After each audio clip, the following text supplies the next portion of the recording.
غزوہ احد کا جو سبب علماء کرام نے اور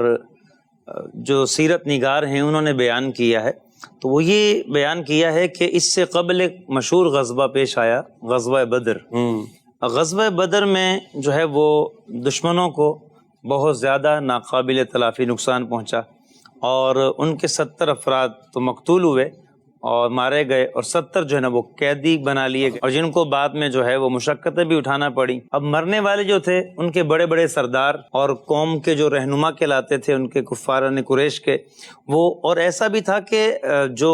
کفاران قریش ہیں ہر گھر کا فرد گویا کہ اس کے اندر کسی نہ کسی تعلق سے وہ تعلق رکھتا تھا، صحیح افراد سے اور ان کے قبائل سے، تو وہ اس کے اندر کام آیا، قتل ہوا۔ تو اب چونکہ انتقام کی جو آگ تھی نا وہ بے چین کر رہی تھی کہ ہمیں جو ہے وہ مسلمانوں سے بدلہ لینا ہے، تو اسی کو سبب جو ہے وہ مورخین نے اور سیرت نگاروں نے قرار دیا ہے کہ چونکہ ان کے ہاں اتنے سارے لوگ، ان کا بہت بڑا نقصان ہو گیا تھا، اور اس لیے انہوں نے جو ہے وہ ٹھان لی کہ ہمیں اس کا بدلہ لینا ہے۔ ایک تو ظاہر سی بات ہے ذلت و رسوائی بھی ہوئی، اور اس کے ساتھ ساتھ کیا ہے کہ عالمی طور پر جو اس وقت ان کی دنیا تھی اور جو جہاں تک لوگوں کے رابطے تھے، امداد آیا کرتی تھی وہ بند ہو گئی، اور جو تجارت والا معاملہ تھا وہ ختم ہو گیا ان کا۔ تو یوں کئی لحاظ سے ان کو نقصان پہنچا۔ سب سے بڑا نقصان تو ان کے سردار قتل ہو گئے، اب اس کا جو ہے وہ انتقام لینا تھا، تو انتقامی کارروائی کے لیے تیار کیا لشکر انہوں نے، اور لشکر تیار کر کے 3000 کی اس کی تعداد تھی، اور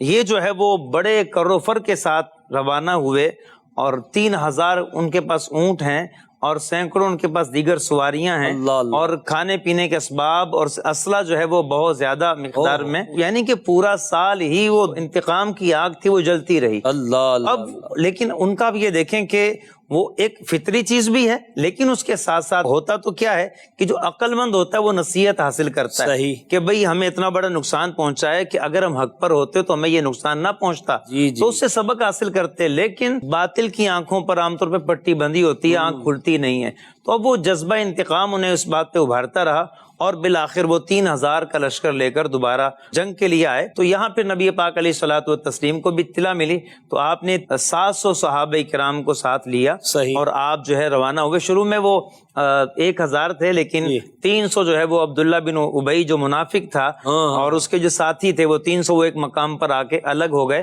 اور ان کی نیت یہ تھی کہ ہم لوگ اگر الگ ہو جائیں گے تو پھر یہ لوگ جن کے حوصلے ٹوٹ جائیں گے، لیکن ان کو کیا خبر کہ جب یہ 313 تھے تب یہ نہیں جو ہے وہ پیچھے ہٹے، آج تو یہ 700 ہیں، اور ان کے جذبات اور ایمان جو ہے اور مزید پختہ ہو چکا ہے، اور نبی پاک علیہ الصلوۃ والتسلیم کی تعلیمات، حضور علیہ السلام کی عشق اور محبت اور مزید پختہ ہو چکی ہے۔ انہوں نے تو اس وقت عہد و پیمان یہ کیے تھے کہ اگر ہمیں جو ہے وہ آپ حکم دیں گے کہ سمندر میں اپنے گھوڑے ڈال دیں تو ہم آپ کے حکم پر یہ عمل کر جائیں گے۔